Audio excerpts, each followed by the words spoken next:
मैंने सुबह से लेकर रात तक अपने पुश्तैनी सोया सॉस के कारखाने में पूरे 2000 से ज्यादा दिन रात मुफ्त में पसीना बहाया। पिताजी का अंतिम संस्कार हुए अभी कुछ ही समय हुआ था कि माँ ने हम तीनों भाइयों को बंटवारे के लिए हॉल में बुला लिया। बड़े भैया को पुश्तैनी कारखाना मिल गया और मंझले भैया के हिस्से में शहर की दुकानें आ गयी। और जब मेरी बारी आई तो मेरे हिस्से में सिर्फ मिट्टी का एक खस्ताहाल घर आया और बंजर जमीन का एक छोटा सा टुकड़ा।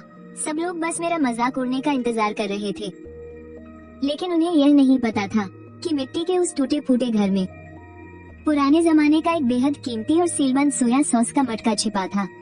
तुम्हारे पिताजी अब नहीं रहे, यही हमारे परिवार की आखिरी जमा पूंजी है। आज ही इस घर का बंटवारा होगा। तुम्हारे चाचा जी भी यही हैं, इसलिए कोई फालतू बकवास नहीं करेगा। कांगशान सबसे बड़ा बेटा है तो कारखाना उससे ही मिलेगा, ये तो उसका हक है। और रिहाई पर बाहर वालों का बहुत कर्जा है। कर्जदार रोज दरवाजे पर खड़े रहते हैं, इसलिए शहर की दुकानें उससे मिलेंगी ताकि वो अपना कर्जा चुका सके और व्यापार कर सके। छोटे, पीछे वाला मिट्टी का घर तेरा होगा, साथ में घर के पीछे वाली थोड़ी जमीन भी तेरी, और पिताजी के मुआवजे के पैसे तेरे मंझले भाई के कर्जे चुकाने में जाएंगे। तू अपना पेट पाल लेगा, तुझे कौन सा बड़ा परिवार पालना है। कुया, यह नाइंसाफी है। ना तो इसे कारखाने का काम आता है और न ही इस पर कोई कर्जा है। एक घर और थोड़ी जमीन देकर भी क्या मैंने इसके साथ कुछ गलत किया है। हट्टा कट्टा मर्द है तो क्या अब यह अपनी बूढ़ी माँ की रोटियां तोड़ेगा। छोटे, कागज पर दस्तखत कर दे। अब सबको अपनी अपनी जिंदगी जीनी है। मेरे कर्जदार बहुत खतरनाक लोग हैं। अगर तूने दस्तखत नहीं किए ना तो वे कल ही दुकानों में तोड़ फोड़ मचा देंगे।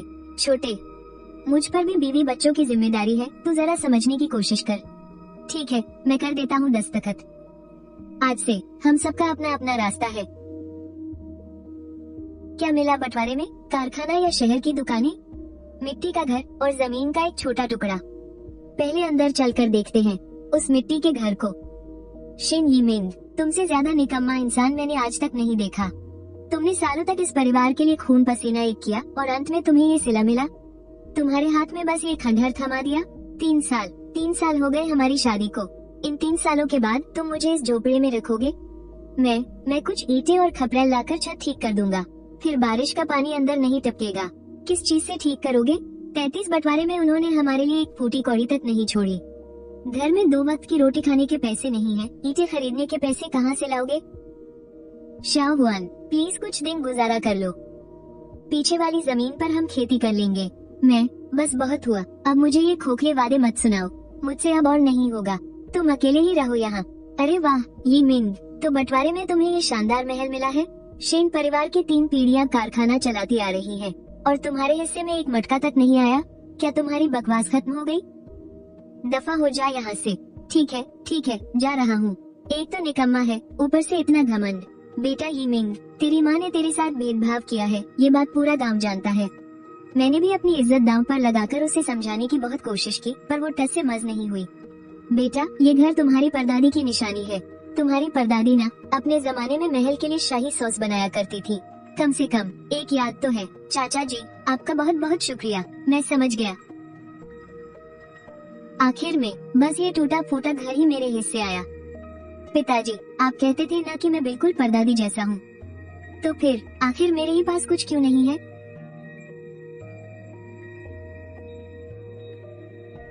ये क्या चीज है?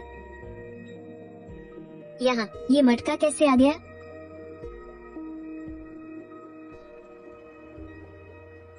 परदादी का मटका, खानदानी मटका।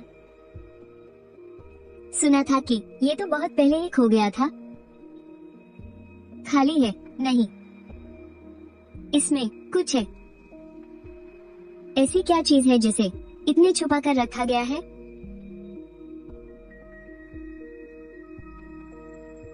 शेन परिवार के सॉस की गुप्त रेसिपी और बनाने के राज।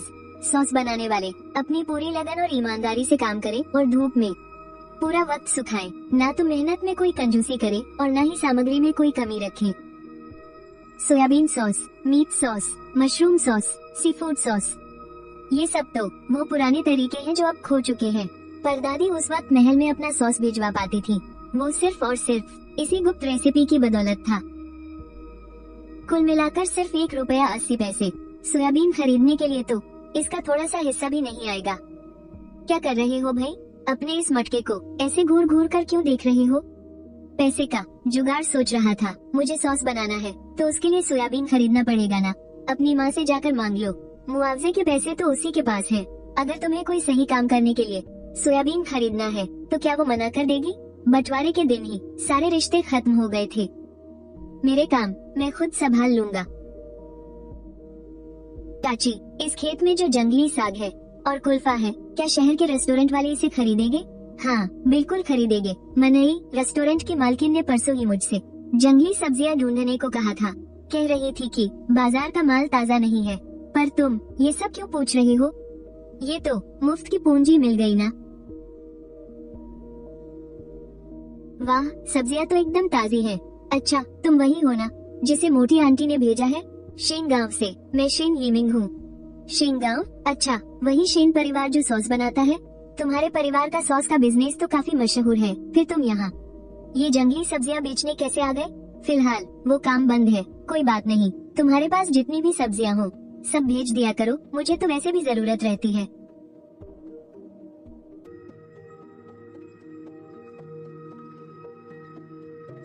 सोयाबीन खरीदकर सॉस बनाने के लिए इतने पैसे काफी हैं। तुम्हारे बड़े भाई का सॉस का काम तो वहाँ चल ही रहा है ना यीमिंग? क्या तुम सच में खुद का सॉस बनाने की सोच रहे हो? इस मिट्टी के खंडहर में क्यों खुद को खपा रहे हो? क्या मिलेगा ये सब करके? बस दिल का सुकून मिलेगा। मैं जो बना रहा हूँ वो शेन यीमिंग का शेन फैमिली सॉस है। अरे, तो क्या तुम एक एक सोयाबीन ऐसे ही चुनोगे? इस तरह तो न जाने कब तक चुनते रहोगे। अगर खराब दानों को बाहर नहीं निकालूंगा सॉस का मटका खराब हो जाएगा। इसमें कोई लापरवाही नहीं चल सकती।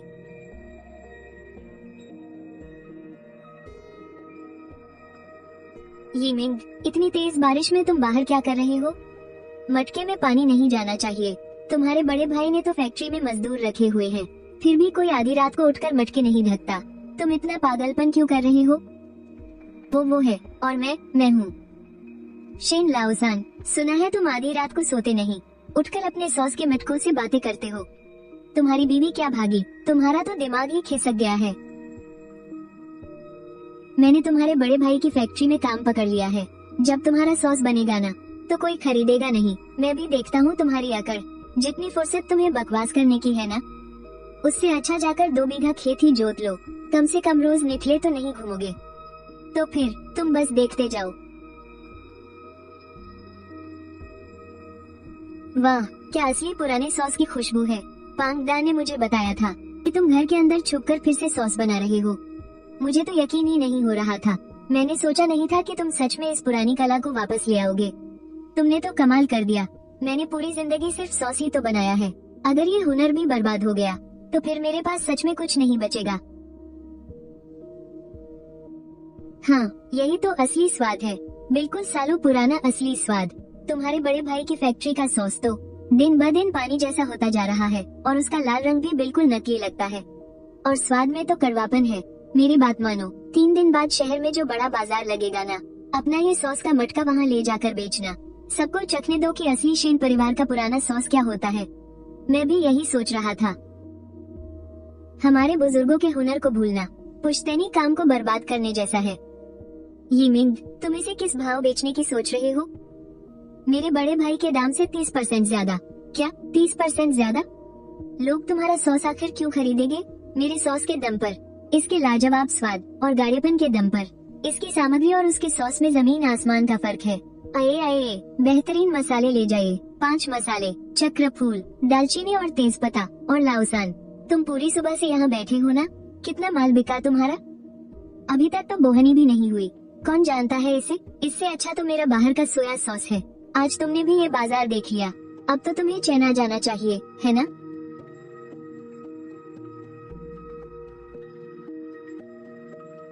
छोटे भाई, इस छोटी सी कटोरी में क्या है? इसकी खुशबू तो बड़ी अच्छी है। ये घर का बना सॉस है। दीदी, जरा इसे चख कर देखिए। चाची, आप भी चखिए ना। अरे क्या कर रहे हो तुम? बीच बाजार में ऐसे खींचतान क्यों कर रहे हो? ये कौन सा सॉस है तुम बेच रहे हो इसे? ये बीन पेस्ट है, घर पर ही धूप में सुखाकर बनाया है। असली सॉस का स्वाद तो ये है। मैं पिछले 6 महीनों से शेन परिवार की फैक्ट्री से खरीद रही थी। उनका सॉस तो दिन ब दिन खराब ही होता जा रहा है। मुझे लगा मेरे ही मुंह का स्वाद बिगड़ गया है। ओए लाओ वांग, इधर आकर इसे चख कर देखो। ये अचार कैसे दिया? आया आया, क्या चाहिए? आइए चख कर देखिए। वाह, इस खीरे के अचार में तो गजब का स्वाद है, खाने का मजा दोगुना कर देगा। बेटा, तुमने ये हुनर किससे सीखा? ये घर का पुराना नुस्खा है, बस खुद ही थोड़ा सोच समझ कर बनाया है। तो तुम सच में इसे बेचने ले आए? पिछली बार तुम्हारे आंगन में ही इसकी महक कितनी अच्छी आ रही थी। आखिरकार आज इसे चखने का मौका मिल ही गया। मैं तुम सबको बताता हूँ, ये शेन परिवार का तीसरा बेटा है। इसका बनाया हुआ ये अचार ना बिल्कुल इसकी परदादी के जमाने जैसा स्वाद देता है। शेन परिवार का तीसरा बेटा। अरे, वो शेन अचार की दुकान तो तुम्हारे ही परिवार की है ना? तुम वहाँ क्यों नहीं बेचते? यहाँ ठेला क्यों लगाया है? अचार की दुकान मेरे बड़े भाई की है और ये अचार मेरी खुद की मेहनत है।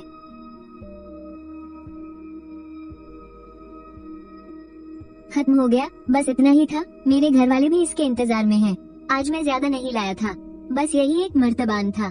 बेटा, तुम्हारे इस अचार का स्वाद बिल्कुल वैसा ही है जैसा मैं बचपन में शेन परिवार की पुरानी दुकान पर खाता था। वो तो तुम्हारे दादाजी के जमाने की बात है। तुम अगली बार आओगे या नहीं? जी आऊंगा, अगले बाजार में फिर आऊंगा। तो फिर मेरा आधा किलो पक्का समझना, मेरे लिए बचा कर रखना। और मैं खामखा चिंता कर रहा था कि तुम्हारी बिक्री नहीं होगी। अगली बार का अचार तुम्हें थोड़ा और ज्यादा बनाना चाहिए।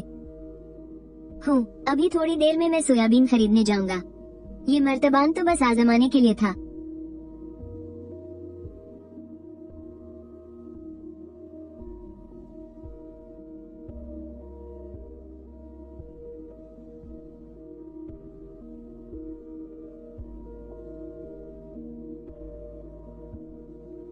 कौन है? ये मिंग। मैं मोहल्ले के इन पुराने लोगों को भी ले आया हूँ। ये कह रहे थे कि आज बाजार पहुँचने में इन्हें देर हो गई और अचार खरीद नहीं पाए। क्या तुम्हारे मर्तबान में कुछ और बचा है? थोड़ा सा दे दो ना। बेटा, अभी रास्ते भर मुझे यही पछतावा हो रहा था। जब तुम्हारे दादाजी अचार बनाते थे तब मैं उन्हीं से खरीदता था। जब तुम ज्यादा बनाते थे तब भी मैंने खरीदा है, लेकिन जब से तुम्हारे बड़े भाई ने काम संभाला है वो अचार तो खाया ही नहीं जाता। मुझे तो लगा था कि अब इस जन्म में वो पुराना स्वाद दोबारा कभी नहीं चख पाऊंगा। बाबा जी, आप बेफिक्र रहिए, ये स्वाद कभी खत्म नहीं होगा। बहुत है, चलो अब मजे से खाएंगे। क्या बात है तीसरे, सही जा रहे हो। ग्राहकों को लुभाना सीख लिया तुमने। तुम्हें कोई काम है? बस इतना सा, एक ही सुबह में सब बिक गया।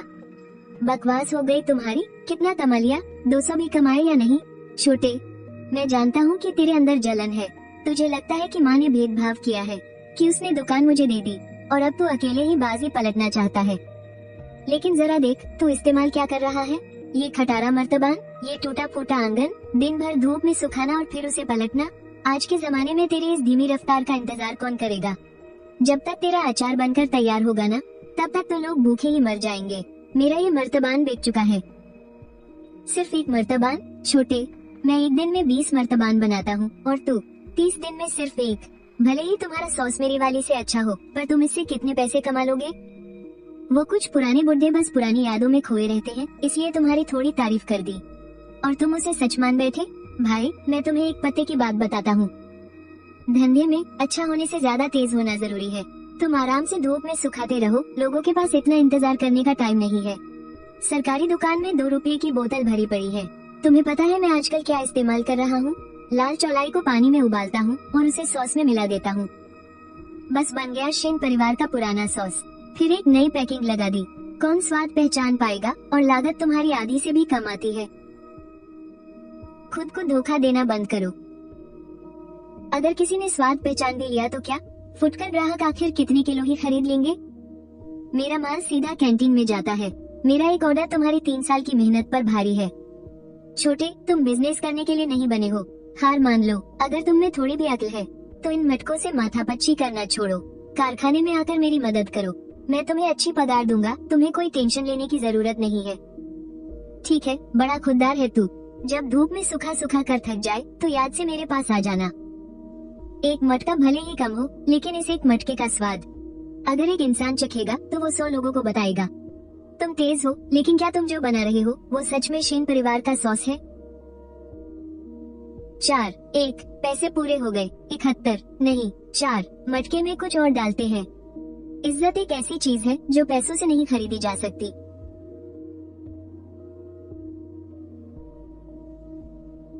ये नाम बहुत बढ़िया रखा है, तुम्हारे बड़े भाई वाले से तो लाख गुना अच्छा है। शेन परिवार का सॉस गार्डन सुनकर ही कितना अच्छा लगता है। सॉस अच्छा होना चाहिए, तभी लोग उसे पहचानते हैं। पिछली बार बाजार में वे पुराने पड़ोसी कुछ और लोगों को साथ लेकर आए थे।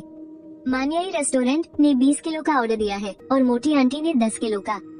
सब्जी मंडी के कुछ दुकानदार भी इसे बेचना चाहते हैं। हमारे पास ये जो थोड़े बहुत मटके हैं, इनसे बस मुश्किल से ही काम चल पाएगा।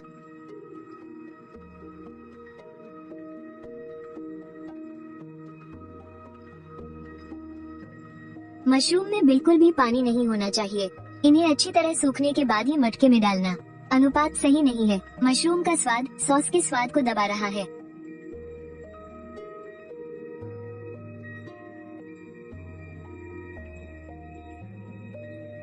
मिंग भाई, बहुत बिजी हो क्या? मैं यहाँ से गुजर रहा था, इतनी बढ़िया खुशबू आई कि खींचा चला आया। ये कौन सा सॉस है? इसकी महक एकदम अलग है।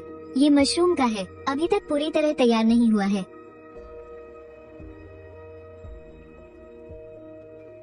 नहीं, ये तो पाइन मशरूम है।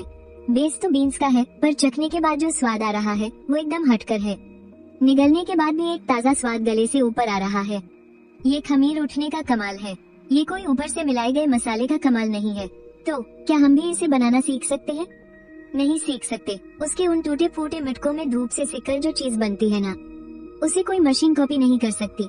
या फिर ऐसा करे, मैं जाकर पता लगाता हूँ कि उसने क्या इस्तेमाल किया है, हम भी उसे धूप में सुखाएंगे। कोई जरूरत नहीं है, उसके इस तरीके से ज्यादा माल तैयार नहीं हो सकता। स्वाद चाहे कितना भी अच्छा हो, है तो वो एक छोटा सा कारखाना ही। लेकिन कुछ ही दिनों में जिले का व्यापार मेला लगने वाला है। अगर उसका ये सॉस एग्जीबिशन में पहुंच गया तो जजों को इस बात से कोई फर्क नहीं पड़ेगा कि वो कितना कम बनाता है। सिर्फ इसके स्वाद की बात करें तो शायद मेरा माल इसके सामने न टिक पाए। तो हमें कुछ सोचना होगा। हम उसे एग्जीबिशन में जाने नहीं दे सकते। मिंग, सुना है तुम्हारा सॉस बहुत अच्छा बिक रहा है। तुम यहाँ क्या करने आई हो? उसके साथ मेरी जिंदगी कुछ खास नहीं चल रही। उस पर जुए का बहुत कर्जा हो गया है। वो मुझे अकेला छोड़कर भाग गया। वो तुम्हारी परेशानी है। मुझे अभी भी कुछ मटकों का काम निपटाना है। फालतू बकवास करने का वक्त नहीं है मेरे पास। मुझे पता है मुझसे गलती हुई है। उस वक्त मेरी अकल पर पत्थर पड़ गए थे। क्या तुम मुझे एक बार भी माफ नहीं कर सकते? जिस दिन हमारा बंटवारा हुआ था तुम मुड़कर चली गई थी और अगले ही दिन तुमने दूसरी शादी कर ली, याद है ना? उस वक्त तुम गाड़ी में बैठ गई थी। उस वक्त तुम दोनों ने मिलकर मुझे नकारा कहा था। तुम चली जाओ यहाँ से और आइंदा कभी अपनी शक्ल मत दिखाना। मैं अभी रास्ते में उससे मिला, फूट फूट कर रो रही थी। वो यहाँ क्या करने आई थी? कह रही थी कि उसे पछतावा हो रहा है। मैंने उससे कह दिया कि आइंदा यहाँ मत आना। बहुत बढ़िया किया। छोड़ो उन फालतू बातों को, मैं तुम्हें एक कमाल की चीज दिखाता हूँ। जिले में अगले महीने खेती के सामानों की एक बहुत बड़ी एग्जीबिशन लगने वाली है। पूरे जिले की कोऑपरेटिव सोसाइटी और बड़े बड़े होटलों के खरीदार वहाँ आने वाले हैं। तुम भी अपना नाम लिखवा दो। तुम्हारे बड़े भाई ने भी इसके लिए नाम दिया है। उसका तो बहुत बड़ा कारोबार है। वो पक्का मेन रास्ते वाला सबसे बड़ा स्टॉल हथिया लेगा। हथियाने दो उसे। मेरे लिए यह एक बहुत अच्छा मौका है। ये देखा तुमने? जिले की कोऑपरेटिव सोसाइटी यह एग्जीबिशन करवा रही है और शेन परिवार के सॉस का नाम लिस्ट में सबसे ऊपर है। क्यों छोटे, क्या तुम आकर ये लिस्ट देखना चाहोगे? ओह हाँ, तुम्हारा नाम तो इसमें है ही नहीं। तीसरे भाई, तुम्हारे वो गिने चुने मटके अगर एग्जीबिशन में चले भी गए तो लोग सोचेंगे कि तुम मटके बेचने आए हो। ये तो बस शुरुआती लिस्ट है। अभी नाम लिखवाने की आखिरी तारीख नहीं निकली है। तुम इतनी जल्दी में क्यों हो? तारीख नहीं निकली तो क्या उखाड़ लोगे? भाड़ में जाओ। वहाँ स्टॉल लगाने के लिए बिजनेस लाइसेंस और हेल्थ सर्टिफिकेट चाहिए होता है और माल बनाने की एक पक्की जगह होनी चाहिए। तुम्हारी उस टूटी फूटी झोपड़ी की औकात है कि मेरे सॉस का मुकाबला कर सके? मैं इसके लायक हूँ या नहीं, इसका फैसला एग्जीबिशन वाले करेंगे। यह फैसला तुम नहीं कर सकते। शेंजी लाओ वेई और उनकी सॉस का नाम है शेंजिया सॉस। तुम्हारा नाम शेंजी लाओ वेई है। दोनों के नाम अलग अलग हैं। आप तीनों कृपया अंदर आ जाइए।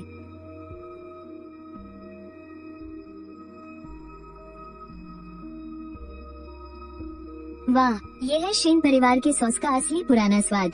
जब मैं शेन गांव में रहता था तब मैंने शेन बाबाजी के हाथों का बना सॉस खाया था। गले से नीचे उतरने के बाद भी इसका लाजवाब स्वाद मुंह में रह जाता है। पूरे 30 सालों से मैंने ऐसा स्वाद नहीं चखा। माना कि 5 मिनटों का माल बहुत ज्यादा नहीं है, लेकिन इस एग्जीबिशन को बेहतरीन क्वालिटी चाहिए, सिर्फ ढेर सारा माल नहीं। इसे पास कर दो। पर डायरेक्टर साहब, शेन जिया सॉस वालों ने 3 अलग अलग वैरायटी दी है। सारे स्टॉल पहले ही बुक हो चुके हैं, तो फिर एक स्टॉल और बढ़ा दो, खास मंजूरी। अरे तीसरे भाई, तुम्हारी ये जगह इतनी कोने में है कि यहाँ तो एक मक्खी भी नहीं पिटकती। कहो तो शुंजी से कहकर तुम्हारे लिए 2-4 आवाजें लगवा दूं? नहीं, कोई जरूरत नहीं। भाइयों और बहनों, शेन परिवार का सॉस भंडार, 3 पीढ़ियों पुरानी मशहूर दुकान, हमारे पूर्वजों की खास रेसिपी, असली शेन सॉस आज पहली बार मिल रही है 20% की भारी छूट। 10 किलो खरीदने पर 1 किलो बिल्कुल मुफ्त। मालिक, जिला सहकारी समिति के लोग बस चक्कर ही चले गए। घबराओ मत, असली मजा तो प्रतियोगिता वाले हिस्से में आएगा। प्रतियोगिता अब बस शुरू होने ही वाली है। तुम ये अजीब सी चीज लेकर वहाँ जाओगे? तुम अपने काम से काम रखो। प्रतियोगिता अब शुरू होती है। सबसे पहले शेन परिवार का सॉस भंडार, पुराने जमाने से लेकर आज तक 4 पीढ़ियां और पूरे 100 साल का सफर। सेठ शेन, मैं आपसे एक बात पूछना चाहती हूँ। मैं आपकी दुकान से पिछले 3 सालों से सॉस खरीद रही हूँ, पर इस साल कुछ तो गड़बड़ है। ये पानी की तरह बिल्कुल पतला है और इसका लाल रंग भी बहुत अजीब लग रहा है। सच बताइए, क्या आपने इसमें कोई मिलावट की है? ये बहन जी, सॉस का रंग तो मौसम के हिसाब से बदलता रहता है, तो फिर इसके स्वाद का क्या? आपके पिताजी का सॉस तो साल भर एक ही स्वाद का होता था, तुम्हारे हाथ में आते ही ये कैसे बदल गया? जरूर तुमने इसमें कुछ मिलावट की है।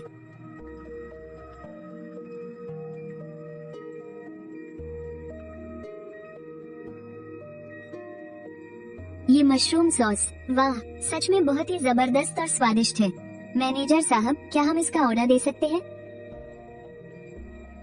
और सबसे ज्यादा पसंद किया जाने वाला उत्पाद है शेन का पुराना स्वाद। चिली बीन पेस्ट और मशरूम सॉस, दोनों ने ही जीत हासिल की है। शेन का पुराना स्वाद, आगे चलकर हम इसमें और भी कई वैरायटी लाएंगे, तो बस नजर बनाए रखिएगा। छोटे उस्ताद शेन, जिला गेस्ट हाउस को अगले महीने से लगातार आपके मशरूम सॉस की सप्लाई चाहिए। पूरे जिले के 20 सहकारी दुकानों पर सिर्फ आपका ही माल बिकेगा। बस आप अपनी कीमत बता दीजिए। 80 के दशक के असली और पारंपरिक शेन परिवार के सॉस ने पूरे शहर के मेले में धूम मचा दी। बहुत खूब, शेन परिवार का पुराना सॉस, ये तो वही है जो उस मेले में था। उस्ताद शेन, आपके पारंपरिक सॉस की क्वालिटी बाजार के आम सॉसों से कहीं बेहतर है। क्या हम जान सकते हैं कि इसका खास राज क्या है? इसका कोई राज नहीं है, हम बस अपने पुराने और पारंपरिक तरीकों का ही पालन करते हैं। हम पूरी ईमानदारी से सॉस बनाते हैं, इसमें कोई मिलावट नहीं करते और न ही किसी ग्राहक को धोखा देते हैं। उस्ताद शेन, सहकारी समिति की कड़ी जांच के बाद आपके सॉस को सबसे बेहतरीन कृषि उत्पाद का खिताब दिया गया है। पूरे जिले की सहकारी समिति ने आपके साथ लंबा कॉन्ट्रैक्ट पक्का कर लिया है। मुझे 200 किलो चाहिए। हमारे रेस्टोरेंट का पूरे साल का माल अब से आप ही सप्लाई करेंगे। अब मेरी बारी है, जरा मुझे 2 किलो देना। जल्दी करो भाई, जल्दी करो, मैं पिछले आधे घंटे से इंतजार कर रहा हूँ। ऑर्डर्स की तो जैसे बाढ़ ही आ गई है। हमारा मौजूदा उत्पादन इसे बिल्कुल भी पूरा नहीं कर पा रहा। हमें तुरंत अपना उत्पादन बढ़ाना ही होगा। पहले तुम्हारे यहाँ की सॉस एकदम असली होती थी, अब तुम लोग क्वालिटी गिरा रहे हो, कुछ भी अंश शंठ मिला रहे हो। आज हमें हमारे पूरे पैसे वापस चाहिए। पैसे वापस करो, वापस करो, वापस करो, सबके पैसे लौटाओ, जल्दी करो, जल्दी, और मेरे भी। शेन यीमिंग, तुम जीत गए, फिर भी बाज नहीं आ रहे। क्या तुम मुझे पूरी तरह से बर्बाद करके ही दम लोगे?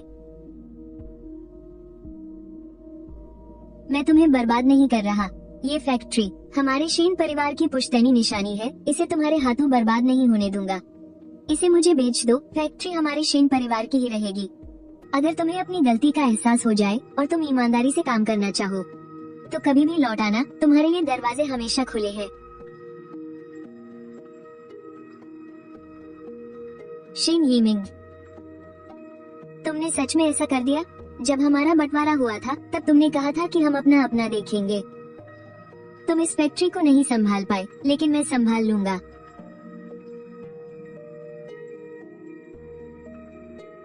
इन ड्रम्स को यहाँ से हटाकर फेंक दो और पुरानी सुखाने वाली जगह को साफ करो। सारे मटके वहीं रख दो। पुराने मालिक कहते थे कि धूप में सुखाने से काम धीमा होता है, इसलिए उन्होंने वर्कशॉप बना दी थी। पर धूप में सुखाना ही हमारी बुनियाद है। वर्कशॉप का अपना अलग काम है। आगे चलकर जब काम बढ़ेगा तो हमें दोनों की जरूरत पड़ेगी, लेकिन पहले हमें अपनी पुरानी बुनियाद वापस लानी होगी। यीमिंग, सुना है तुमने सुखाने वाली पुरानी जगह फिर से खोल दी है? हाँ, आदमियों की जरूरत है। तुम काम पर आओगे? मुझे बस तुम्हारे इसी बुलावे का इंतजार था। तुम्हारे बड़े भाई ने हमसे सॉस में पानी और नकली रंग मिलाने को कहा था। मैंने मना कर दिया तो उसने मुझे नौकरी से निकाल दिया। आज ये पुरानी जगह फिर से खुल गई। किसी सपने जैसा लग रहा है।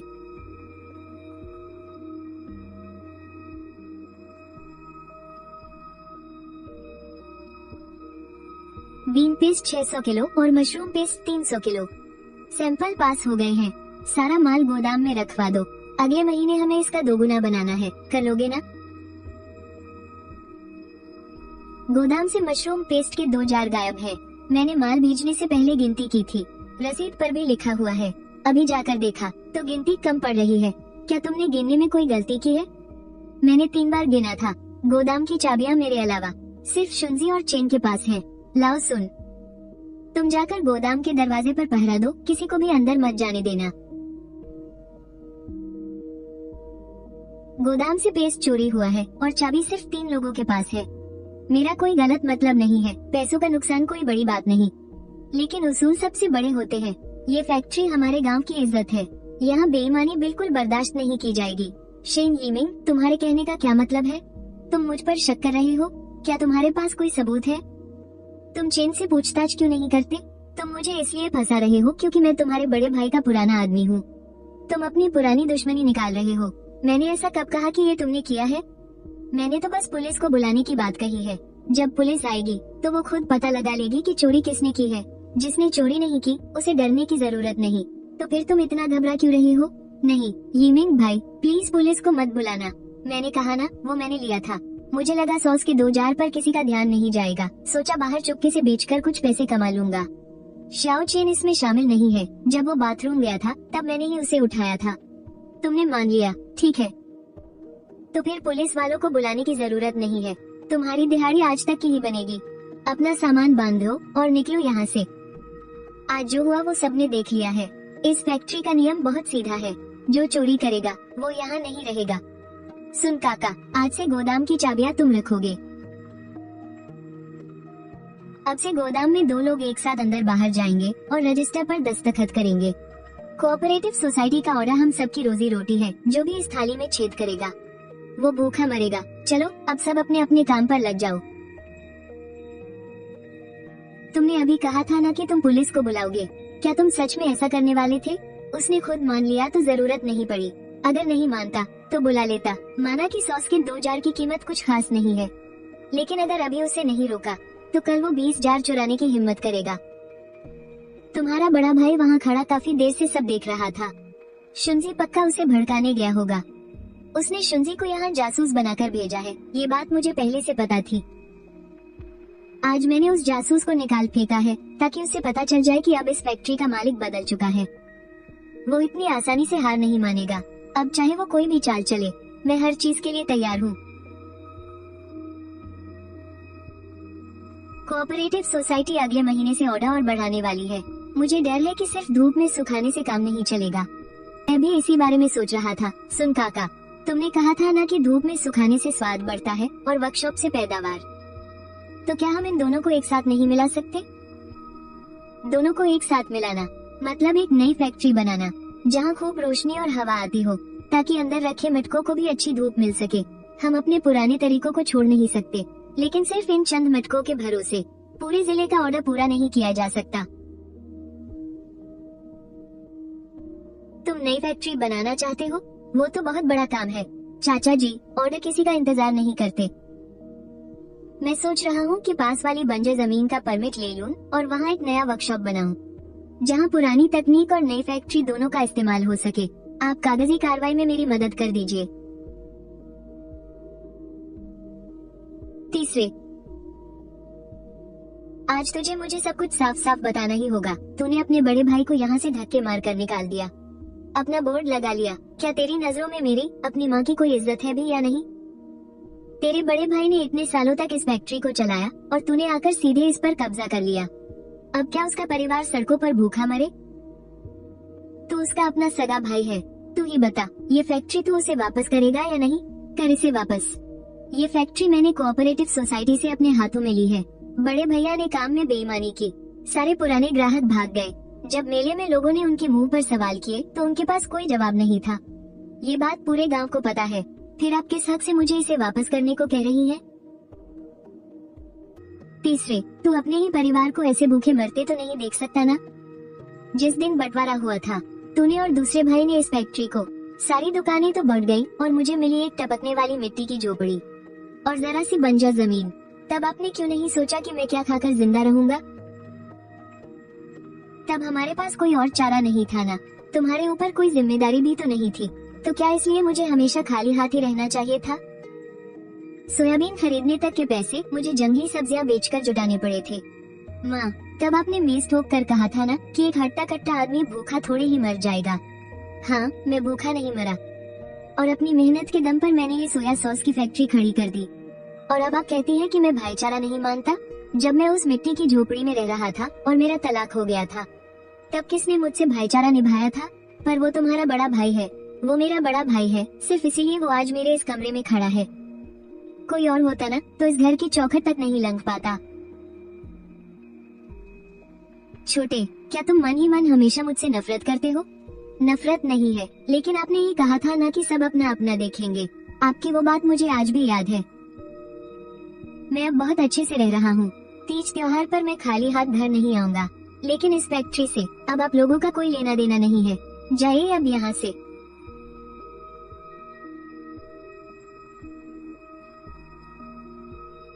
हेलो जमीन विभाग, नमस्ते। नमस्ते। क्या कहा? वो जमीन पास हो गई? बहुत बढ़िया, मैं आज दोपहर को ही आकर कागजी काम पूरा कर लेता हूँ। सुन चाचा, अभी थोड़ी देर में जिला उद्योग विभाग से एक इंजीनियर आ रहा है, मिस्टर जोग। इंजीनियर आ रहा है। एक बार नई फैक्ट्री बनकर तैयार हो जाए तो हमारा उत्पादन कम से कम 3 गुना बढ़ जाएगा। शेन साहब, आपने नक्शा तो देख ही लिया है। इन सारी जगहों पर हम स्टील के बड़े बड़े टैंक लगाएंगे। तापमान भी अपने आप सेट हो जाएगा। एक बार में 2 टन माल निकलेगा। आपके उस पुराने तरीके से तो खमीर उठाने का वो तरीका बिल्कुल नहीं बदलेगा।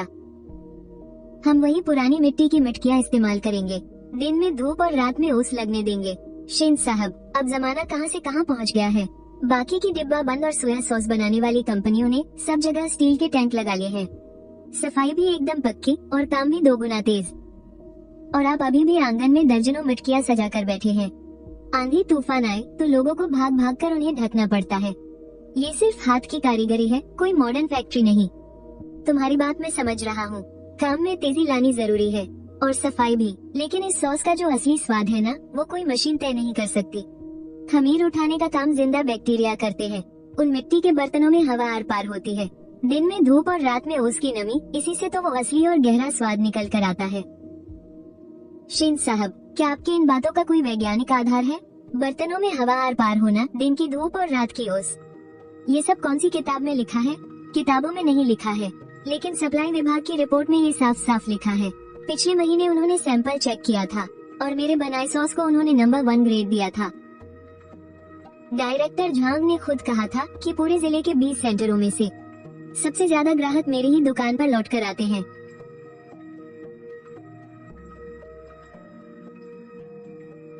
जो बाबू, आपने भले ही इस काम की पढ़ाई की है, मैं आपके ज्ञान की इज्जत करता हूँ। बस एक सवाल है मेरा। आप कहते हैं कि टैंक अच्छे हैं, तो क्या आपने मेरा सॉस चखा है? देखो, ये बोतल जिले की सोया सॉस फैक्ट्री की है। इसे स्टील के टैंक में बनाया गया है और ये जार मेरा है। इसे पुराने मिट्टी के मटके में धूप में सुखाया गया है। इसे चख कर देखिए। ये वाला मैंने खाया है, इसका स्वाद एकदम साधारण है। अरे वाह, इसका ये बाद वाला स्वाद कैसे आया? दोनों ही बीन पेस्ट है, लेकिन इसे निगलने के बाद भी एक बहुत ही ताज़ा और लजीज स्वाद मुंह में रह जाता है। फैक्ट्री वाले में ये बात नहीं है। क्या नुस्खे में कोई फर्क है? नुस्खा लगभग एक जैसा ही है, असली फर्क तो मटके का है। मिट्टी के मटके हवादार होते हैं, दिन में उन्हें धूप लगती है और रात में उसकी नमी मिलती है जिससे इसका खमीर जिंदा रहता है। स्टील के टैंक पूरी तरह बंद होते हैं जिससे खमीर अंदर ही घुट जाता है, तो एक हद तक पहुंचने के बाद खमीर उठना बंद हो जाता है। वो पास तो हो जाता है, लेकिन उसमें असली स्वाद नहीं आ पाता, और मुझे सिर्फ पास नहीं होना है, मुझे तो यही पुराना और असली स्वाद चाहिए।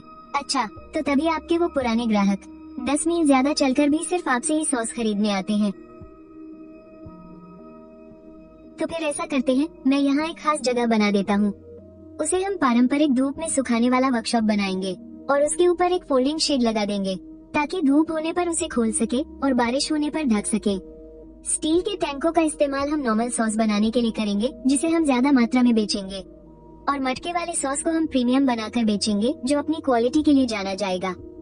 शेन गुआंगचांग, माफ करना मैनेजर शेन, क्या आप इस प्लान से खुश हैं? हाँ, मैं एकदम खुश हूँ। तो फिर यही तय रहा। अरे लाओ सुन, इन नक्शों को संभल कर रख दो। ये जिले की कोऑपरेटिव सोसाइटी से आया है। हमारे सॉस को इस इलाके का सबसे बेहतरीन प्रोडक्ट चुना गया है। उन्होंने आपको अगले महीने मीटिंग के लिए हेडक्वार्टर बुलाया है। लाओ सुन, हमें नई फैक्ट्री का काम जल्दी पूरा करना होगा। मैं कुछ नए प्रोडक्ट बनाने की सोच रहा हूँ। एक ट्रेजर मशरूम सॉस जिसमें पूरे 8 तरह के मशरूम होंगे, एक भी कम नहीं होना चाहिए। और दूसरा है झींगा सॉस।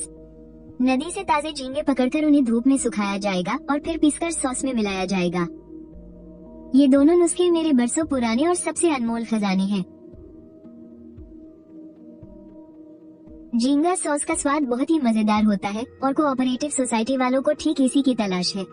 मशरूम सॉस तो पहले ही अच्छा बिकता है और ये नया व्हाइट ट्रेजर सॉस उसका अपग्रेडेड वर्जन है। इसमें मशरूम की ढेरों वैरायटी है जिससे इसका स्वाद और भी गहरा हो जाता है।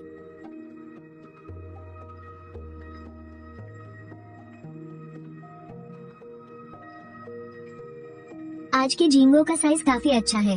क्या भाव दिया? नदी में पानी बढ़ गया है ना, इसलिए मछलियाँ और झींगे सब मोटे ताजे हैं। आपको कितने चाहिए? अभी के लिए 20 किलो दे दो, लेकिन एकदम जिंदा वाले देना। अगर मेरा काम बन गया तो मैं आपसे हमेशा लिया करूँगा। आप तो बड़े सीधे आदमी लगते हो। पहली बार आए हो और सीधा पक्के ग्राहक बनने की बात कर रहे हो। ठीक है, मैं आपके लिए एकदम जिंदा और ताजे झींगे ही चुनूंगा।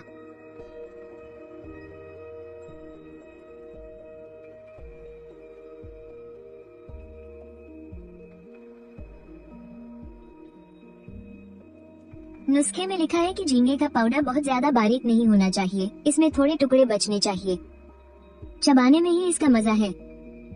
मुझे एक बोतल झींगा सॉस देना। हेलो मैनेजर शेन, तुम्हारे पास वो झींगा सॉस और कितनी बची है? परसों ही 30 बोतलें रखी थी, कल सुबह ही खत्म हो गई। आज भी 4-5 ग्राहकों ने नाम लेकर वही मांगा है। मेरा काउंटर तो लोगों ने पीट पीट कर तोड़ ही दिया है। पहली खेप में तो बस 2 ही जार बने थे। अगले हफ्ते दूसरी खेप तैयार हो जाएगी और उस बाबाओ मशरूम सॉस का भी यही हाल है। शेल्फ पर आते ही सब बिक जाता है। डायरेक्टर झांग ने कहा है कि आगे से तुम्हारा सामान एक अलग काउंटर पर रखा जाएगा। उसे सोया सॉस फैक्ट्री के माल के साथ नहीं मिलाया जाएगा। तुम्हारे वो सारे सॉस अब पूरे काउंटी में मशहूर ब्रांड बन गए हैं। बेटा, क्या शेन ब्रांड का वो झींगा सॉस आ गया? मेरे पोते ने एक बार क्या खा लिया, अब हर दिन मुझसे वही मांगता है। अभी अभी सब बिक गया। अगली खेप अगले हफ्ते आएगी। आप चाहे तो पहले अपना नाम लिखवा ले। क्या नाम लिखवाना? पिछली बार भी तो लिखवाया था। माल आने पर तुम लोग मेरे लिए एक बोतल तो रख लिया करो, और नहीं तो क्या। पहले सोया सॉस फैक्ट्री वाला खरीदते थे, अब इनका खाकर देखा है तो सोया सॉस फैक्ट्री वाला तो इसके सामने कुछ भी नहीं है। वो सॉस सच में बहुत बढ़िया है। यिमिंग, जरा सोचो तो काउंटी में आज कौन सी मीटिंग हुई? तुम्हारी खुशी देखकर लग रहा है कोई अच्छी खबर है। काउंटी ने शेन ओल्ड फ्लेवर को खास स्थानीय उत्पाद के तौर पर पूरा समर्थन देने का फैसला किया है। जिले में रिपोर्ट भेज दी गई है और इसे बेहतरीन कृषि उत्पादों की सूची में शामिल करने की अर्जी भी दी गई है। अब कच्चा माल सबसे पहले मिलेगा और टैक्स में भी कुछ छूट मिलेगी। जिले की सप्लाई चेन से जुड़ने में भी मदद मिलेगी। तुमने तो सच में कमाल कर दिया। समझ गया, जो भी तैयारियां करनी है हम उसमें कोई कमी नहीं छोड़ेंगे।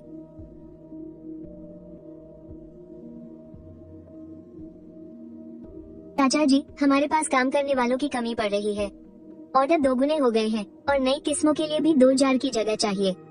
हमें कुछ और वर्कर रखने होंगे। लोगों को काम पर रखने का इंतजाम मैं कर दूंगा। लेकिन काउंटी ने कहा है ये खास समर्थन ऐसे ही मुफ्त में नहीं मिल रहा है। क्वालिटी पक्की होनी चाहिए और साथ ही आसपास के किसानों का भी फायदा कराना होगा। ये तो हमारा फर्ज है। जिले की सप्लाई और मार्केटिंग ब्रांच का पक्का नोटिस आया है। अगले महीने होने वाले ऑटम मटेरियल एक्सचेंज मेले में हम काउंटी की तरफ से चुने गए आधिकारिक स्टॉल होंगे। चिट्ठी में लिखा है कि राज्य से एक खरीदारी टीम आने वाली है। राज्य की खरीदारी टीम, लाओ सुन, झींगा सॉस और बाबाओ मशरूम सॉस के 30 सैंपल तैयार रखो। नई फैक्ट्री का काम भी तेज करो। मेले से पहले पैकेजिंग वर्कशॉप इस्तेमाल के लिए तैयार होनी चाहिए। माफ कीजिए, क्या मैनेजर शेन यीमिंग यहाँ है? मैं जिला अखबार से हूँ, एक इंटरव्यू के लिए। यीमिंग, अखबार वाले तुमसे मिलने आए हैं। नमस्ते मैनेजर शेन। काउंटी ने शेन वुल्फलेवर का नाम आगे भेजा है। जिले में इसे बहुत अहमियत दी जा रही है। हमारा अखबार आपका एक खास इंटरव्यू करना चाहता है। अपने बिजनेस की कहानी के बारे में कुछ बताइए। मैंने सुना है कि आपने बिना किसी सहारे के शून्य से शुरुआत की थी और एक मिट्टी के घर से ये मुकाम हासिल किया है। घर के बंटवारे के वक्त आपको सिर्फ एक कच्चा घर मिला था, अंदर से एक पुराना मटका मिला और बस ऐसे ही इसकी शुरुआत हो गई। अब तो पूरे जिले की दुकानों पर आपकी ही सॉस बिक रही है, यहाँ तक कि हमारी प्रेस की कैंटीन में भी यही इस्तेमाल हो रही है। आपको कैसा लग रहा है? कुछ खास नहीं, बस अपनी सॉस बढ़िया बननी चाहिए। जितनी ज्यादा बिकेगी उतना ही हमें अपने नाम पर दाग नहीं लगने देना है। यीमिंग, तुम्हारा नाम अखबार में आया है, दूसरे पन्ने की हेडलाइन पर। मैनेजर साहब, इस तस्वीर में तो आप एकदम शानदार लग रहे हैं। चलो चलो, बहुत हो गया, सब अपने अपने काम पर वापस जाओ। अखबार खाने को रोटी नहीं देगा, मटकों का काम अभी भी बाकी है। यीमिंग बेटा, मैंने तुम्हें अखबार में देखा, तुमने तो हमारे गांव का नाम रोशन कर दिया। अरे चाची, आप तो मुझे शर्मिंदा कर रही हैं।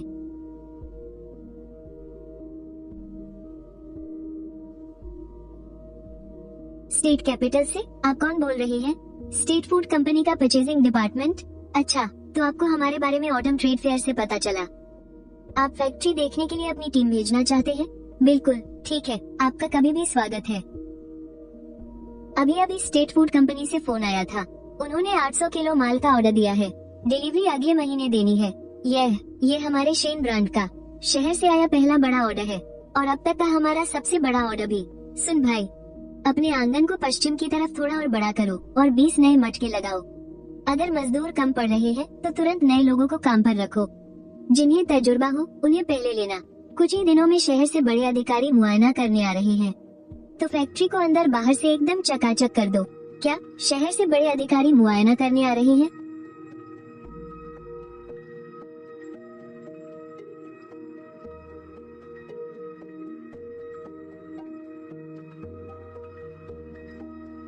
आपकी यह सॉस बाजार में मिलने वाली बाकी सॉस से काफी अलग है। इसमें ऐसा क्या खास है? हम इसमें कोई केमिकल नहीं मिलाते। इसे पूरे समय धूप में पकाने के बाद ही मटके से बाहर निकाला जाता है। इसे नोट कर लो, शेन ब्रांड की स्पेशल सॉस। सॉस की कैटेगरी, इसे हमारी स्टेट फूड कंपनी की परचेजिंग लिस्ट में शामिल कर लो। यीमिंग, हमने तो सीधे शहर की बड़ी कंपनी तक पहुंच बना ली। इस महीने सबकी पगार दुगनी। आज हम जिले में हैं, कल को पूरे स्टेट में होंगे और आगे चलकर हम और भी बड़ी बड़ी जगहों तक पहुंचेंगे। बस शर्त यह है कि हर मटके की सॉस का स्वाद एकदम बेहतरीन और एक जैसा होना चाहिए। क्या तुम लोग ऐसा कर पाओगे? हाँ बिल्कुल। अरे छोटे भाई, तेरा ये ऑफिस तो एकदम खाली खाली सा है। यहाँ तो बैठने के लिए एक सोफा तक नहीं है। कोई बात नहीं, तेरा बड़ा भाई तुझे एक बढ़िया सा सोफा भिजवा देगा। तुम यहाँ किसी काम से आए हो? हाँ छोटे, देख हम भाई हैं तो मैं सीधी बात करूँगा। मैंने देखा कि तेरा ये सॉस का बिजनेस काफी जोरों पर है। तेरा नाम अखबारों में भी आ गया है और तो और तुझे बड़े शहर से भी ऑर्डर मिल रहे हैं। और मेरी बात करूँ तो मेरी उस दुकान के बारे में तो तू जानता ही है। पिछले 2 सालों से मैं बाहर की लियान जिया सोया सॉस बेच रहा हूँ, लेकिन उसमें मुनाफा दिन ब दिन कम ही होता जा रहा है। उसमें अब कोई कमाई नहीं बची है। देख, हम दोनों सगे भाई हैं, तो क्यों ना हम दोनों मिलकर साथ काम करें। मैं भी तेरे बिजनेस में कुछ पैसा लगा देता हूँ। हम दोनों भाई मिलकर इस बिजनेस को बहुत बड़ा बनाएंगे। पार्टनरशिप की क्या शर्त होगी? मैं तुझे 30,000 रुपए दूंगा और मुनाफे में 30% की हिस्सेदारी लूंगा। मैं तुम्हें जिले में अपनी दुकान डायरेक्ट सेल के लिए दे दूंगा और बोर्ड तुम्हारे शिंजी लाओवेई का ही लगेगा। जब हम दोनों भाई मिल जाएंगे तो बिजनेस बड़ा होने से कौन रोक सकता है।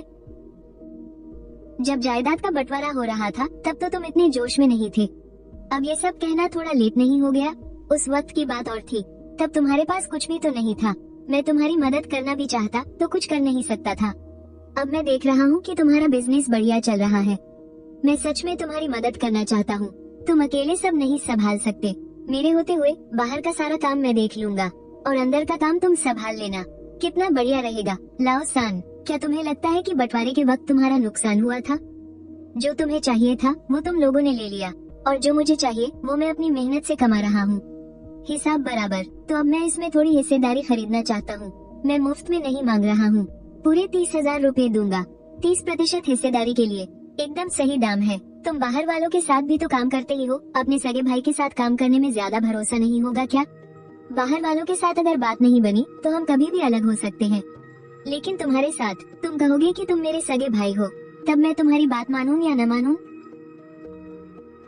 लाओ सान, क्या तुम्हें लगता है कि मैं तुम्हारे जितना अच्छा बिजनेस नहीं कर सकता? मैं मानता हूँ कि तुम्हारा सॉस बहुत बढ़िया है, लेकिन क्या तुम्हें मेरे डिस्ट्रीब्यूशन नेटवर्क का फायदा नहीं चाहिए? जिले में मेरी कई दुकानें और डीलर हैं। मेरी वहाँ अच्छी जान पहचान है। तुम अपना सॉस मुझे दो, मैं माल सप्लाई करवा दूंगा। तुम्हारे एक एक दुकान पर जाकर धक्के खाने से तो ये कहीं बेहतर है। नेटवर्क तो मुझे चाहिए, लेकिन मैं तुम्हें इसके बदले हिस्सेदारी नहीं दूंगा। अगर तुम्हें माल चाहिए तो मैं तुम्हें होलसेल रेट पर दे सकता हूँ, बिल्कुल बाकी डीलर्स की तरह। 1 पैसा ज्यादा नहीं, 1 पैसा कम नहीं। लेकिन हिस्सेदारी की बात है तो वो बिल्कुल नहीं हो सकता। लाओ सान, तुम्हारा वो जिद्दी रवैया आज भी नहीं बदला। बंटवारे के वक्त भी तुम ऐसे ही थे, मुंह फुलाकर बैठे थे। आज मैं पैसे लेकर तुमसे सीधे मुंह बात करने आया हूँ और तुम अब भी वैसे ही हो। क्या तुम घर के सारे रिश्तेदारों से दुश्मनी मोल लेकर ही मानोगे? रिश्तेदारी अपनी जगह है और बिजनेस अपनी जगह। अगर मैंने तुम्हें इसमें शामिल कर लिया तो फैक्ट्री में ऊपर से नीचे तक सबको यही लगेगा कि शेन यीमिंग के नियम चेहरों को देखकर बदलते हैं। फिर नियमों की कोई अहमियत नहीं रह जाएगी। ठीक है भाई, अब तुम्हारे पर जो निकल आए हैं, मुझे तो आज यहाँ आना ही नहीं चाहिए था। बड़े शहर के ऑर्डर का माल परसों तक हर हाल में निकल जाना चाहिए। आज रात ओवरटाइम करना होगा। कैंटीन वालों से कहना कि थोड़ा ज्यादा खाना बनाएं। जो मजदूर ओवरटाइम कर रहे हैं उनके लिए रात के नाश्ते का इंतजाम भी करो।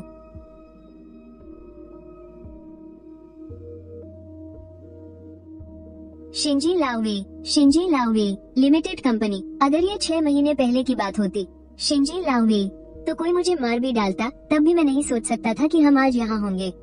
पिछले 6 महीने के बारे में सोचना बंद करो, कल के बारे में सोचो। माल लोड होने के बाद एक बार फिर से चेक कर लेना।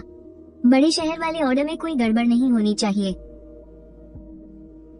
ये बारिश कुछ ठीक नहीं लग रही। 2 दिन से लगातार हो रही है।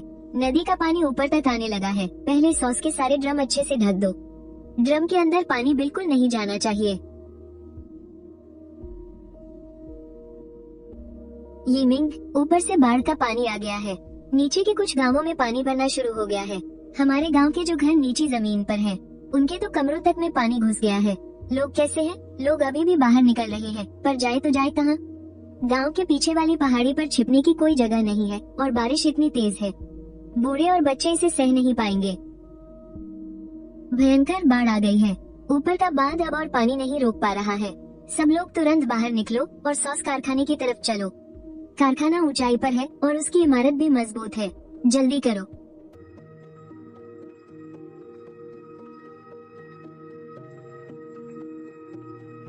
तुम्हारा कारखाना कोई अनाथालय थोड़ी है। हम इतने सारे लोग वहाँ। यहाँ जान पर बनी है। बकवास बंद करो, जल्दी से अंदर चलो। काम रोक दो। सारे मजदूर अपना अपना काम छोड़ दो। जाकर गांव वालों की मदद करो। गोदाम और ऑफिस पूरा खाली कर दो। मेज और कुर्सियां बाहर निकाल लाओ ताकि बुजुर्ग बैठ सके। सबने सुना? माल की चिंता छोड़ो, जाकर सामान हटाओ। पर बॉस, शहर वाले उस बड़े ऑर्डर का क्या होगा? ऑर्डर तो बाद में भी पूरा हो जाएगा, पर किसी की जान गई तो वापस नहीं आएगी। जाओ यीमिंग। मेरा सुअर अभी भी बाहर है। अरे सुअर तुम्हारी जान से ज्यादा कीमती नहीं है। चुपचाप बैठ जाओ, इधर उधर मत भागो। ऊपर के बांध से खबर आई है, 2 घंटे बाद उन्हें पानी का बहाव बढ़ाना ही पड़ेगा। अगर पानी नहीं छोड़ा तो बांध टूट जाएगा। जिले के अफसरों ने क्या कहा? फोन की लाइनें कट चुकी हैं। हम उन तक खबर नहीं पहुंचा सकते। अब हमें खुद ही कुछ करना होगा। सब लोग मेरी बात ध्यान से सुनो। बांध से 2 घंटे बाद पानी छोड़ा जाएगा। पानी का स्तर और बढ़ेगा, लेकिन हम अभी ऊंचाई पर हैं।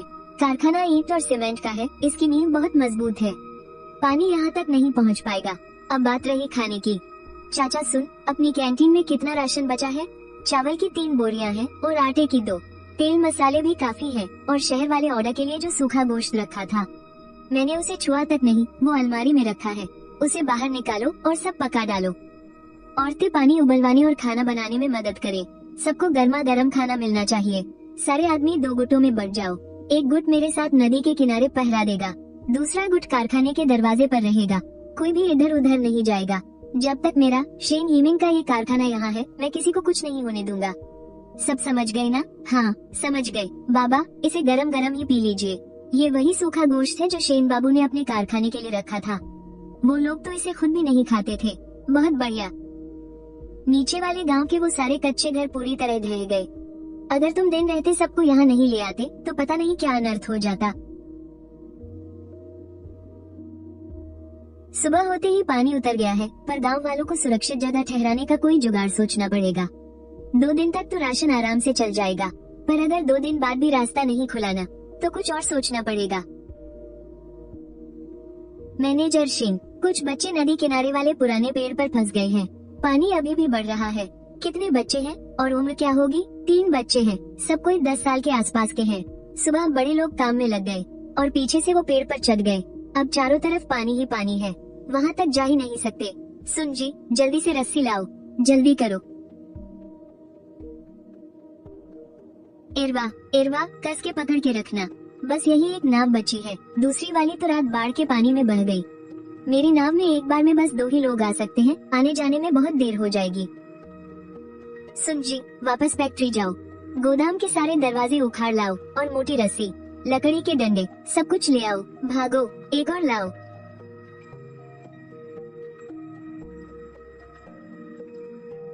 मुझे वो बांस का डंडा दो। आप जरा संभल के। तुम और कुछ मजदूर किनारे से रस्सी पकड़ कर रखना, मैं इसे आगे ले जाता हूँ। तुम लोग रस्सी ढीली छोड़ते रहना। जैसे ही मैं पेड़ के नीचे पहुँचूंगा, तुम सब रस्सी खींचकर बेड़े को वापस खींच लेना। गलती से भी रस्सी मत छोड़ना।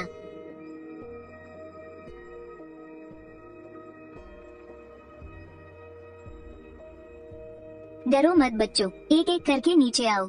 सबसे पहले छोटे वाले को भेजो। मेरा नाम शियाओ वू है। शियाओ वू, घबराओ मत, धीरे धीरे नीचे उतरो। शियाओ वू, अच्छे से बैठ जाओ, खड़े मत होना। अब दूसरे वाले भैया की बारी। तुम सबसे बड़े हो ना, तुम सबसे आखिर में आना। कर लोगे ना? हाँ। रस्सी कसकर खींचना।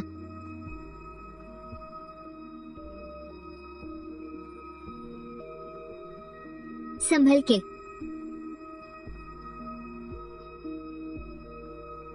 सब ठीक है, तीनों बच्चे सुरक्षित हैं। अभी जो हुआ ना, मेरी तो सच में जान ही निकल गई थी। मैनेजर शेन, आपके इन दरवाजों से बना बेड़ा तो मेरी नाव से भी ज्यादा मजबूत निकला। आपने अभी तक अपनी फैक्ट्री का मलबा भी साफ नहीं किया है। अब ये क्या कर रहे हैं आप? मेरी फैक्ट्री के कीचड़ की कोई जल्दी नहीं है। जिन बेचारों के घर टूट गए हैं, उनके पास आज रात खाना बनाने की कोई जगह नहीं है। ये चावल की बोरियां पहले उनमें बांट दो। ये बिस्तर फैक्ट्री के मजदूरों के हैं, पहले गांव के बुजुर्गों को देना। मैं बांट दूंगा आपकी तरफ से। कल ऊपर से बाढ़ का मुआयना करने अफसर आ रहे हैं। मैं उन्हें आपकी इस हालत के बारे में बता दूंगा। नहीं, मेरा जिक्र करने की कोई जरूरत नहीं है। नदी के ऊपरी बांध की मरम्मत होनी चाहिए, वो ज्यादा जरूरी है। 8 मटके टूट गए हैं और 12 मटकों में सिरके में पानी भर गया है। सब बर्बाद हो गया। और गोदाम में जो सोयाबीन रखे थे ना, छत से पानी टपकने की वजह से आधे से ज्यादा सील गए हैं। नुकसान का पूरा हिसाब लगाओ और सुखाने वाली जगह को जल्दी से साफ करो। कल से काम शुरू। मैनेजर साहब, ये सब कैसे ठीक होगा? शेन यीमिंग, जो टूट गए हैं उन्हें पहले हटाओ। जो सही है उन्हें अच्छे से धो लो। उन्हें धूप में अच्छी तरह सुखाओ। जो बीन्स भीग गए हैं उन्हें अलग निकालकर सूखने डालो। जो सूखे हैं उन्हें पहले इस्तेमाल करेंगे। ऐसे खड़े खड़े क्या देख रहे हो? ये आंगन अपने आप साफ नहीं होने वाला, लेकिन शहर का जो ऑर्डर है, नुकसान की भरपाई मैं कर लूंगा।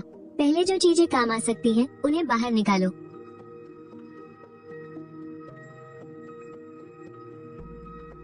अरे तुम सब यहाँ क्या कर रहे हो? तुम्हारी फैक्ट्री में इतनी बड़ी मुसीबत आ गई। हमारे पास और कुछ तो नहीं है, बस मेहनत करने की ताकत है। आज तुम्हें हमारे खाने पीने की फिक्र करने की जरूरत नहीं। हम यहाँ काम करने आए हैं। मेरे दूसरे बेटे को तुमने ही तो पेड़ से सुरक्षित उतारा था। तुम्हारी परेशानी अब हमारी परेशानी है। और जब तुमने मुझे अपनी पीठ पर उठाया था ना, तभी मैंने कह दिया था कि तुम बहुत अच्छे इंसान हो। अब एक अच्छे इंसान पर मुसीबत आई है, तो हम ऐसे ही हाथ पर हाथ धरे नहीं बैठ सकते। ये मटके, इन्हें मैं साफ करूंगा। वैसे इस बड़े मटके का टूटना बड़ा अफसोसनाक है। बचपन में जब मैं शेन परिवार से सोया सॉस लेने जाता था तो बिल्कुल ऐसे ही पुराने मटके होते थे। कितने साल बीत गए, मटका टूट गया तो क्या हम नया खरीद लेंगे। हमारे मैनेजर साहब के हाथों में जो जादू है उससे सब कुछ फिर से खड़ा हो जाएगा।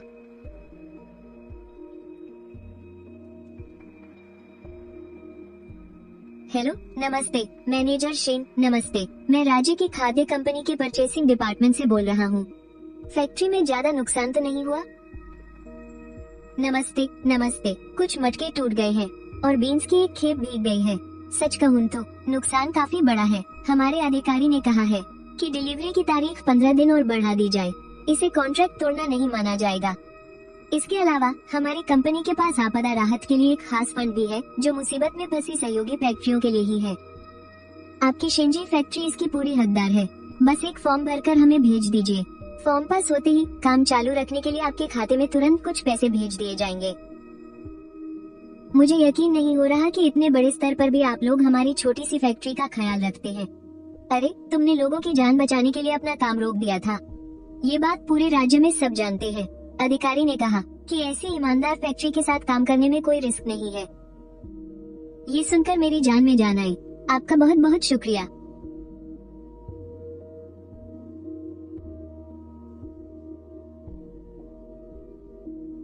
ये क्रेडिट यूनियन के डायरेक्टर जो है, इन्होंने सुना कि तुम्हारी फैक्ट्री में तबाही मची है, तो ये खुद तुम्हारी मदद करने चले आए। मैनेजर शेन, जिले से तुम्हारी बहादुरी की खबर ऊपर तक पहुंच गई है। हमारे क्रेडिट यूनियन के पास बिना ब्याज वाला एक लोन है जो खास तौर पर आपदा के बाद फिर से शुरुआत करने वाले छोटे व्यापारियों के लिए ही है। इसकी कागजी कार्रवाई भी बहुत आसान है। इसमें कुछ भी गिरवी नहीं रखना होगा, बस मुखिया जी की एक मुहर लगवानी पड़ेगी। क्या तुम ये लोन लेना चाहोगे और इसका ब्याज कितना लगेगा? पहले साल का ब्याज बिल्कुल माफ है। मैं तो तुम्हारे लिए फॉर्म भी साथ ही ले आया हूँ, बस इसे भर दो। 3 दिन के अंदर तुम्हारे पास पैसे आ जाएंगे। तो अब ये मुश्किल वक्त भी कट ही जाएगा। कभी सोचा भी नहीं था कि ऊपर वाले हमें इतनी अहमियत देंगे। ये तो सच में डूबते को तिनके का सहारा मिल गया।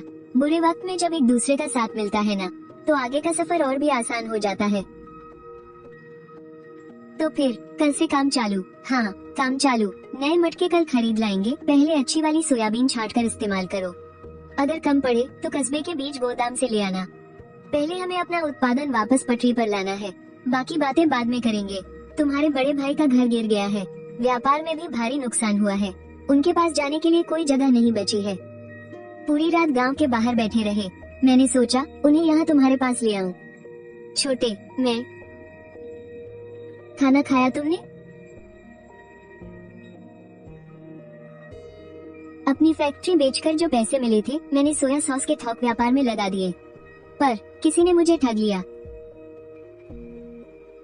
इस बार बाढ़ में घर भी डूब गया, दीवारों में दरारें आ गईं।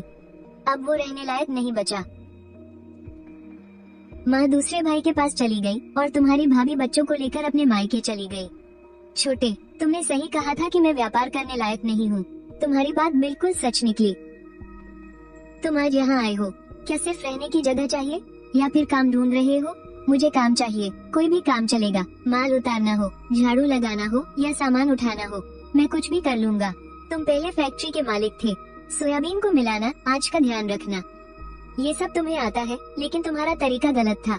अगर तुम्हें मेरे यहाँ काम करना है तो पानी मिलाने और मिलावट करने के वो घटिया तरीके यहाँ बिल्कुल नहीं चलेंगे। अगर तुम्हें मंजूर है तो मैदान में जाओ और मास्टर सुन से शुरुआत से सब कुछ सीखो।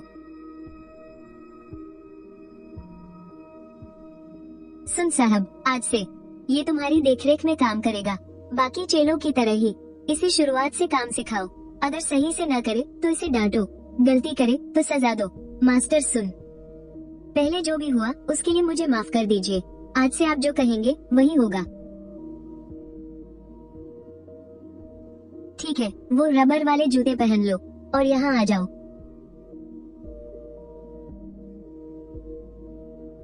तुमने उसे ऐसे ही काम पर रख लिया? भूल गए उसने तुम्हारे साथ कैसा बर्ताव किया था? इस बार में मैंने अजनबियों तक की जान बचाई है। मेरा अपना सगा भाई पूरी रात गांव के बाहर भूखा प्यासा बैठा रहा, तो क्या मैं उसे धक्के मारकर निकाल देता? तुम्हें डर नहीं लगता कि वो फिर से कोई चालाकी करेगा? पेस्ट को मिलाने का ये काम दिन में 2 बार करना पड़ता है और एक मटका तैयार होने में पूरे 30 दिन लगते हैं। बेईमानी के ख्यालों से अच्छी सोया सॉस नहीं बन सकती। जब वो खुद अपने हाथों से इसे बनाएगा तो वो खुद ब खुद सब समझ जाएगा। ये मिंग, तुम्हारा दिल बहुत बड़ा है। आम लोगों में इतनी समझदारी कहाँ होती है। इस बार तो 30 से भी ज्यादा लोग काम मांगने आए हैं। तुम कितनों को रखोगे? बस 20 लोगों को, जिनके घर गिर गए हैं और खेत डूब गए हैं। उन्हें पहली अहमियत मिलेगी। आज मैं शहर गया था, वहाँ जैसे ही लोगों ने सुना कि मैं शेंजी लाओ वेई से हूँ, सबने मेरी खूब तारीफ की। बाद में पूछने पर पता चला कि पूरे जिले में तुम्हारे अच्छे कामों की चर्चा हो रही है। पहले जब हम माल पहुँचाने जाते थे तो हमें खुद को साबित करने में घंटों लग जाते थे, और अब बस नाम ही काफी है। लोग तो बस यही कह रहे हैं कि ये वही फैक्ट्री है जिसने लोगों की जान बचाई थी।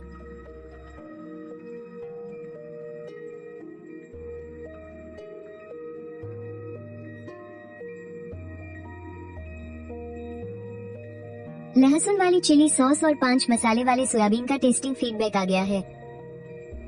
वांग बाबू ने कहा है कि सोयाबीन तो पक्का धड़ल्ले से बिकेगा, और पांग आंटी ने तीखी सॉस चक्कर बस एक ही बात कही, कमाल है, मतलब अपने नए प्रोडक्ट तो पक्का हिट है। शहर में डायरेक्ट सप्लाई वाला कॉन्ट्रैक्ट कब साइन हो रहा है? अगले हफ्ते। समझ गया, पहले माल का ये लॉट भिजवा दो। मैनेजर शेन, आज से शेन का पुराना स्वाद अब आधिकारिक तौर पर सरकारी सप्लाई चेन की लंबी अवधि वाली लिस्ट में शामिल हो गया है। कॉन्ट्रैक्ट हर 3 साल में रिन्यू होगा। शुरुआत में 6 आइटम जाएंगे और सप्लाई हर महीने होगी। आपके साथ काम करके अच्छा लगा। मैं कोई घुमा फिरा कर बात नहीं करूंगा। कॉन्ट्रैक्ट साइन हो गया है, लेकिन हमारी सॉस की क्वालिटी के नियम कभी नहीं बदलेंगे। आपने सैंपल में जो स्वाद चखा था ना, आगे भी हर लॉट में आपको बिल्कुल वही स्वाद मिलेगा। मुझे बस यही सुनना था। आप जैसे सच्चे और ईमानदार लोगों के साथ काम करके शहर का डिपार्टमेंट एकदम बेफिक्र रहे। हे भगवान, 1 महीने में 2000 किलो, इतना तो हम पहले 3-4 महीने में बनाते थे। सारे के सारे प्रोडक्ट अब प्रोडक्शन में जा रहे हैं। तुम्हारा ये बिजनेस सच में अब बहुत बड़ा हो गया है। तुमने तो अपनी पूरी जिंदगी सोयाबीन पेस्ट बनाने में निकाल दी, फिर भी उसे कभी बड़े शहर तक नहीं पहुंचा पाए थे। सुन भाई, सुखाने वाले अहाते में अभी कुल कितने मटके हैं? नए पुराने सब मिलाकर 120, और मेन वर्कशॉप में अभी 40 मटके और रखे जा सकते हैं। काम करने वालों की बात करें तो 12 पुराने कारीगर हैं। पिछले साल जिन नए लोगों को रखा था उन्होंने भी काम सीख लिया है, पर अभी 15 लोग और रखने होंगे।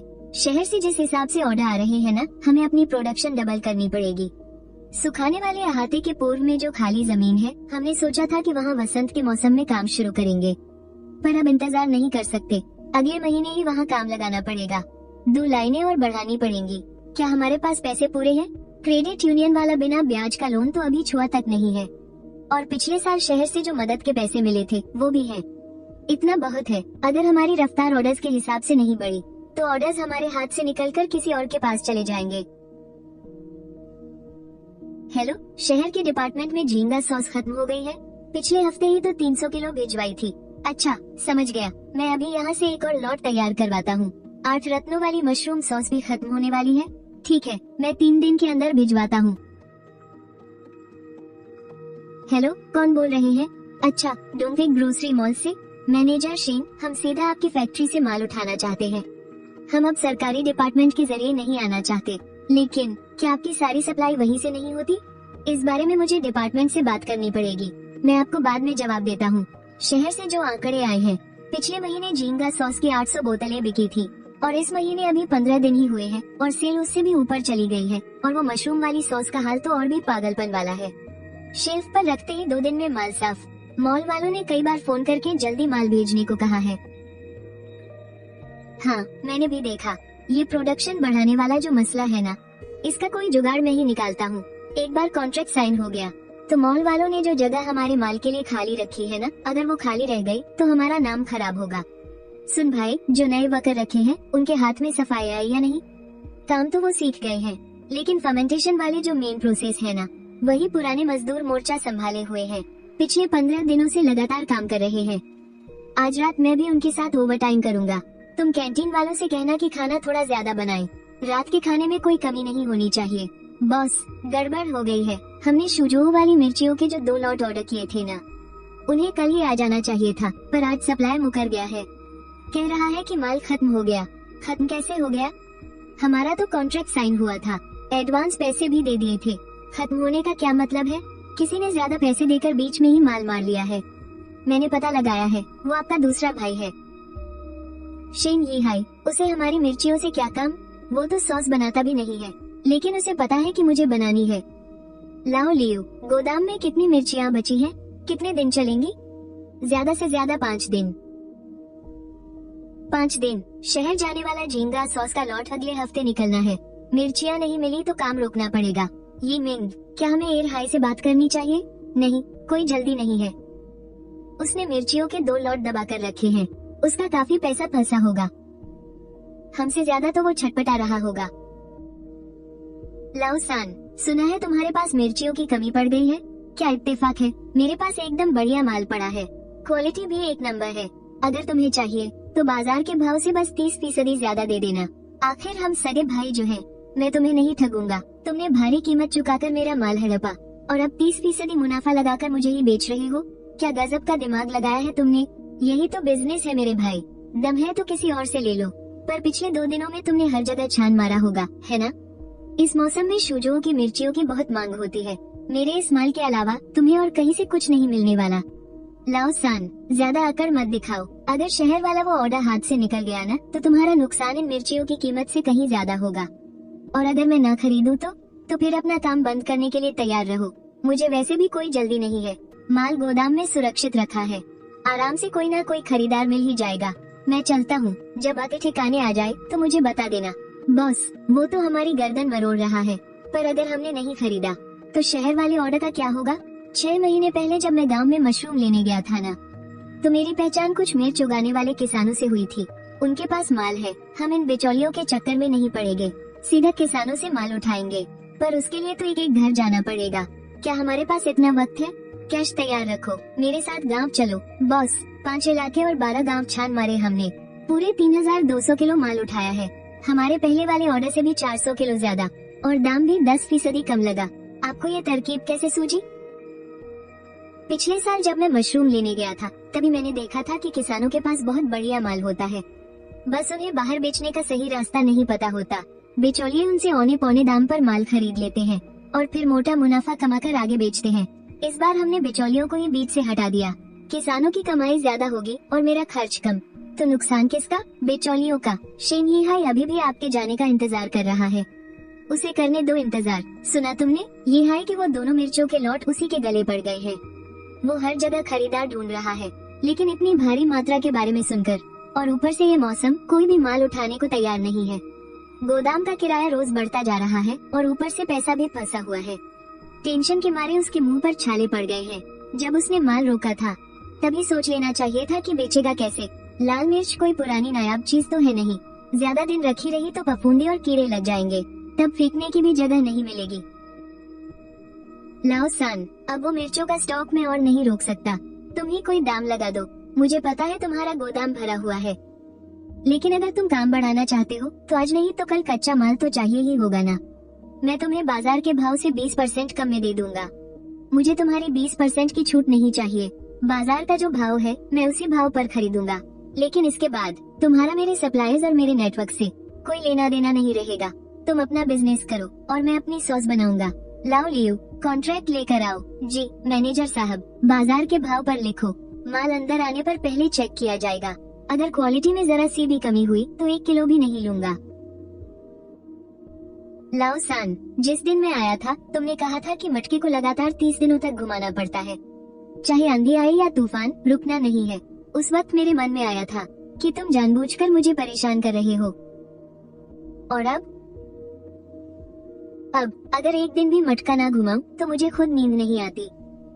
पिताजी ने जाने से पहले कहा था कि लाओ सान बिल्कुल परदादी जैसा है।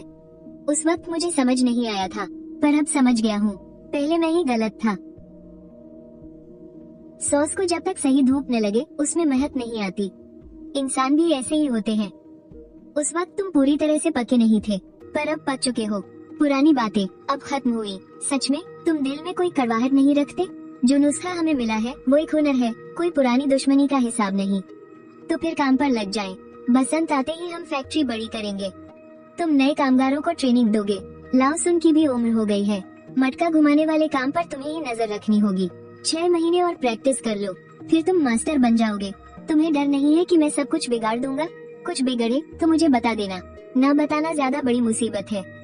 काफी रात हो गई है। कल 2 मटके और घुमाने हैं। जल्दी सो जाओ, अब हमारे पास हाथ ज्यादा है।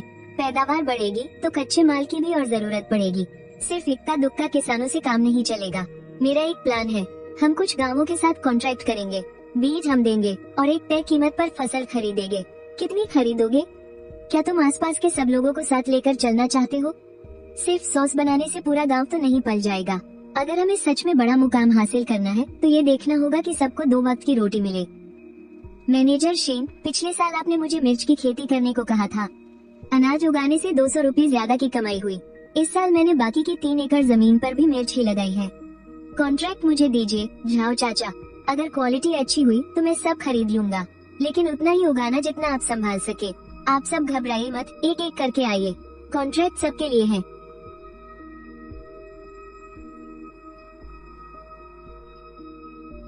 मैनेजर शेन, मेरी आधी से ज्यादा उम्र बीत गई, पर पहली बार फसल बेचने की कोई फिक्र नहीं हो रही। ताई जी, क्या अगले साल भी खेती बढ़ाएंगी? अगर बढ़ाएंगी तो मैं आपके लिए बीज बचा कर रखूंगा। और हाँ, राज्य स्तर पर जो चुनाव हुआ था, पूरे राज्य में ग्रामीण उद्योग के लीडर के रूप में आपको चुन लिया गया है। अगले हफ्ते शहर जाकर अपना इनाम ले आइएगा। बड़े सरकारी अधिकारी खुद आपको इनाम देंगे। चारों गांव की रिपोर्ट भेजे हुए अभी कुछ ही दिन हुए थे और इतनी जल्दी नतीजा भी आ गया। पूरे जिले में आप पहले इंसान हैं जिसने एक छोटे से बिजनेस को इतनी बड़ी इंडस्ट्री बना दिया। साथ ही शेंग यीमिंग, बाढ़ के समय काम रोककर लोगों की जान बचाई और तबाही के बाद आसपास के चारों गांव को भी आगे बढ़ाया। शुक्रिया सर, ये सम्मान का सर्टिफिकेट। अगले साल मैं अपनी खेती को दोगुना करने का सोच रहा हूँ। शेंजिया गांव में आपका हमेशा स्वागत है, कभी भी आइएगा। सप्लाई विभाग से अभी अभी एक आदमी बताने आया था कि आपके ये इनाम जीतने के बाद कच्चे माल की खरीदारी का कोटा एक लेवल और बढ़ाया जा सकता है।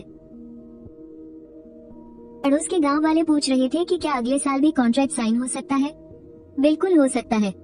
उनसे कहिए कि जाकर लाओसुन के पास अपना नाम लिखवा ले।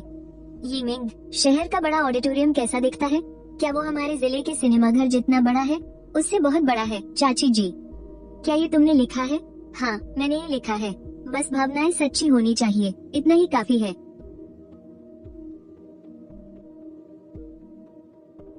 ठीक है। अगर इसे जल्दी कॉपी नहीं किया तो हर बार पन्ने पलटने पर ये थोड़ा थोड़ा टूट कर गिरता रहेगा। 100 साल पुरानी ये रेसिपी इस तरह खत्म नहीं होनी चाहिए। पर दादी माँ, आपने उस समय इस खास नुस्खे के लिए न जाने कितनी मेहनत की होगी ना।